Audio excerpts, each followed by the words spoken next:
Les Français, c'est vrai que tout le monde est très très heureux de pouvoir apprécier à la fois tout ce que Paris a montré d'elle-même, ce que les sportifs de France et du monde sont capables de faire, mais les problèmes qui ont motivé les personnes qui se sont exprimées lors des dernières élections sont toujours présents et présentes. Le rejet qui a été celui d'Emmanuel Macron est aussi toujours là, donc je crois que c'est pas au président, particulièrement quand il est dans cette position d'échec, que de décréter une trêve unilatérale qui serait liée aux Jeux Olympiques. Par ailleurs,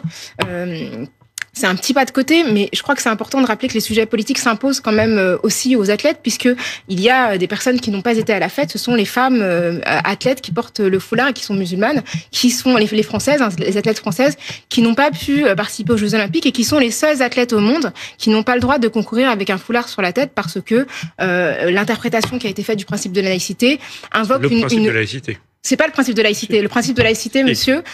implique la neutralité de l'État et du service public. Madame Oudéa Castéra a dit que les sportifs étaient des incarnations du service public, ce qui légalement et juridiquement est faux. C'est une interprétation qui, à mon sens, est mensongère du principe de laïcité et qui fait que même des sportifs comme cette boxeuse australienne se sont exprimés, ou Ibtihaj Mohammed, qui était une escrimeuse américaine qui avait remporté une médaille d'argent ou de bronze il y a quelques années, se sont exprimés en solidarité en disant: je comprends pas que moi je puisse venir en France et jouer à mon sport, enfin participer à mon sport avec mon foulard et que